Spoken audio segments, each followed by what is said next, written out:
Martin Luther king junior America का एक स्याह फार्म लीडर था। वो 15 जनवरी 1937 में एक स्याह फार्म पादरी के घर पैदा हुआ। अपनी 39 साला मुख्तसर सी जिंदगी में उसने स्याह फार्म आबादी के लिए बड़ी खिदमात सरअंजाम दी। 28 अगस्त 1963 को किंग की क़यादत में 6 स्याह फार्म तंजीमों ने लिंकन मेमोरियल के सामने 2.5 लाख अफराद का जलसा किया, जो वाशिंगटन की तारीख का उस वक्त तक का सबसे बड़ा इज्तिमा बन गया। उस जलसे में मुतालबा किया गया कि सरकारी स्कूलों और मुलाजमतों में नस्ली तफरीक खत्म की जाए और कम अज कम उजरत $2 मुकर्रर की जाए। वाशिंगटन का वो जलसा मार्टिन लूथर किंग की शोहरा आफाक तकरीर मेरा एक ख्वाब है के सबब तारीख में हमेशा के लिए महफूज हो गया। आइए सुनते हैं कि उन्होंने अपनी तारीख साज तकरीर में क्या कहा था। मैं बेखबर नहीं हूँ कि तुम में से कुछ लोग बड़ी आजमाइशों और तकालीफ का सामना करके यहाँ पहुँचे हैं। तुम में से कुछ हाल ही में जेल की तंग कोठरियों से रिहा होकर आए हैं। आप में से कुछ उन इलाकों से आए हैं जहाँ आज़ादी की तलाश में आपको जुल्म सितम के तूफानों से जख्मी होना पड़ा और पुलिस की बर्बरियत की आंधियों से आपके कदम लड़खड़ा गए। आप तामीरी मुश्किलात से गुजरने वाले तजुर्बाकार इंसान रहे हैं। इस यकीन के साथ काम जारी रखो कि बिला जवाज तकालीफ निजात का बाइस होती हैं।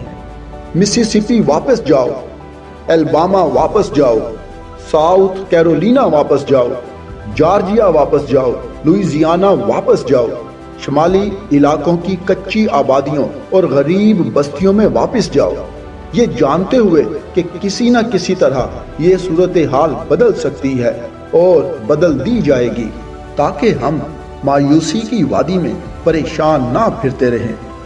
मेरे दोस्तों, मैं आज आपसे ये कहता हूँ कि मौजूदा दौर की मुश्किलात और मायूसियों के बावजूद मेरा फिर भी एक ख्वाब है। ये एक ऐसा ख्वाब है जिसकी गहरी जड़ें अमरीकी ख्वाब में हैं। मेरा एक ख्वाब है कि एक दिन ये कौम उठेगी और अपने अकीदे के हकीकी मफहूम पर अमल करेगी। हम समझते हैं कि ये सच्चाइयाँ बज़ाते खुद वाज़े हैं कि तमाम इंसान बराबर पैदा किए गए हैं। मेरा एक ख्वाब है कि एक दिन जॉर्जिया की सुर्ख पहाड़ियों पर साबका गुलामों के बेटे और साबका गुलामों के मालकों के बेटे भाईचारे की मेज पर इकट्ठे बैठने के काबिल हो जाएंगे। मेरा एक ख्वाब है कि एक दिन मिसिसिपी की रियासत भी, जो कि एक सहराई रियासत है और नाइंसाफी और जुल्म की हिद्दत से दहक रही है, आज़ादी और इंसाफ के नखलस्तान में तब्दील हो जाएगी। मेरा एक ख्वाब है कि एक दिन मेरे 4 छोटे बच्चे एक ऐसी कौम में जिंदगी गुजारेंगे जहां उन्हें उनकी जिल्द के रंग से नहीं परखा जाएगा, बल्कि उनके किरदार की खूबी से परखा जाएगा। आज मेरा एक ख्वाब है कि एक दिन एलबामा की रियासत, जिसके गवर्नर के होंठों से फिलहाल मुदाखलत और कानून की मनसूखी के अल्फाज टपक रहे हैं, एक ऐसी सूरत हाल में तब्दील हो जाएगी जहां छोटे स्याह फार्म लड़के और स्याह फार्म लड़कियां छोटे सफेद फार्म लड़कों और सफेद फार्म लड़कियों से हाथ मिलाने के काबिल हो जाएंगे और भाइयों और बहनों की तरह इकट्ठे चलेंगे। आज मेरा एक ख्वाब है कि एक दिन हर वादी का मर्तबा बुलंद हो जाएगा और हर पहाड़ी और पहाड़ पस्त कर दिए जाएंगे। ना हमवार जगहें हमवार मैदान बन जाएंगी और टेढ़ी बल खाती हुई जगहें सीधी हो जाएंगी और खुदा की अजमत अयां हो जाएगी और तमाम इंसान उसे मिलकर देखेंगे। ये हमारी उम्मीद है। यह है वो यकीन जिसके साथ मैं जनूब की रियासतों की तरफ वापस जाता हूँ। इस यकीन के साथ हम इस काबिल हो जाएंगे कि मायूसी के पहाड़ में से उम्मीद का पत्थर तराश सकें। इस यकीन के साथ हम अपनी कौम की नाइत्तफाकी के बेसुरेपन को भाईचारे की खूबसूरत धुन में तब्दील करने के काबिल हो जाएंगे।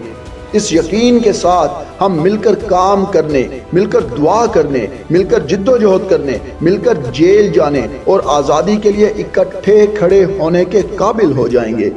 یہ جانتے ہوئے کہ ہم ایک دن آزاد ہوں گے۔ یہ وہ دن ہوگا جب خدا کے تمام بندے نئے مفہوم کے ساتھ یہ گیت گانے کے قابل ہو جائیں گے۔ اے میرے وطن، یہ گیت تمہارے لیے ہے۔ تو آزادی کی میٹھی سرزمین ہے، میں تیرے گیت گاتا ہوں۔ یہ وہ سرزمین ہے جہاں میرے آباء و اجداد نے وفات پائی۔ یہ مقدس مقامات کی زیارت کرنے والوں کے لیے باعث فخر سرزمین ہے۔ ہر پہاڑ کی سمت سے آزادی کی آواز کو گونجنے دو، اور اگر امریکہ کو ایک عظیم قوم بننا ہے تو اس گیت کو ضرور سچ ثابت ہونا چاہیے۔ چنانچہ نیو ہیمپشائر کی بڑی پہاڑی چوٹیوں سے آزادی کو گونجنے دو، نیو یارک کے عظیم پہاڑوں سے آزادی کے نغمے گونجنے دو، پینسلوینیا کے بلند و بالا پہاڑی سلسلوں سے آزادی کو گونجنے دو، کولوراڈو کی برف پوش چوٹیوں سے آزادی کی آواز کو گونجنے دو، کیلیفورنیا کی خمدار چوٹیوں سے آزادی کی آواز کو گونجنے دو۔ بلکہ صرف یہی نہیں، جارجیا کے پتھریلے پہاڑی سلسلے سے آزادی کی آواز کو گونجنے دو، مسیسپی کی ہر پہاڑی اور ہر ٹیلے سے آزادی کی آواز کو گونجنے دو، ہر پہاڑ کے پہلو سے آزادی کی آواز کو گونجنے دو۔ جب ہم آزادی کی آواز کو گونجنے دیں گے، جب ہم اسے ہر گاؤں اور ہر بستی سے گونجنے دیں گے، ہر ریاست اور ہر شہر سے گونجنے دیں گے، تو ہم اس دن کو جلد لے آنے کے قابل ہو جائیں گے جب خدا کے تمام بندے سیاہ فام مرد اور سفید فام مرد ہاتھ ملانے اور حبشیوں کا قدیم مذہبی روحانی گیت گانے کے قابل ہو جائیں گے۔ لوتھر کنگ جونیئر کی تقریر نے سب کو ہلا کر رکھ دیا۔ اسے ابراہم لنکن کی گیٹس برگ کی تقریر اور فرینکلن روز ویلٹ کے تاریخی خطاب کے بعد امریکی تاریخ کی تیسری عظیم ترین تقریر کہا جاتا ہے۔ انہوں نے کہا، غلامی نے کئی طبقات سے صدیاں چھینی ہیں، ان کا حق بنتا ہے کہ ان کی سماجی، تعلیمی اور مساوی طور پر بحالی کے لیے کم از کم $50 ارب کا فنڈ قائم کیا جائے۔ کنگ نے ویتنام جنگ کے حوالے سے اپنائی جانے والی پالیسی کو تنقید کا نشانہ بناتے ہوئے اسے نو آبادیاتی جنگ قرار دیا۔ اس وقت کے صدر جان ایف کینیڈی نے بھی براہ راست ٹی وی پر اس تقریر کو سنا۔ اگلے روز مارٹن کو وائٹ ہاؤس بلایا گیا۔ ہر طرف اس تقریر کا اثر محسوس ہو رہا تھا، جیسے امریکی معاشرے کو کسی نے گہری نیند سے جگا دیا ہو۔ اسی جد و جہد کے نتیجے میں 1964 کا شہری حقوق کا وفاقی قانون اور 1965 میں ووٹ کے مساوی حق کا قانون منظور ہوا۔ 1964 میں کنگ کو شہری حقوق کے لیے اہم کردار ادا کرنے پر امن کا نوبل انعام بھی دیا گیا۔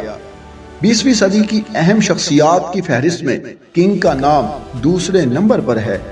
اس قدر جاندار کردار پر جہاں ایک طرف دنیا میں ہر طرف ان کو پذیرائی مل رہی تھی، وہیں کچھ لوگ حسد کی آگ میں بھی جل رہے تھے۔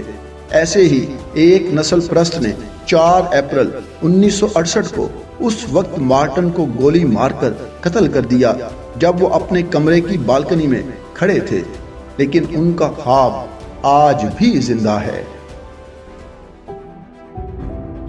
مزید ویڈیوز دیکھنے کے لیے اس چینل کو لائک کریں، سبسکرائب کریں اور بیل آئیکن کو کلک کریں۔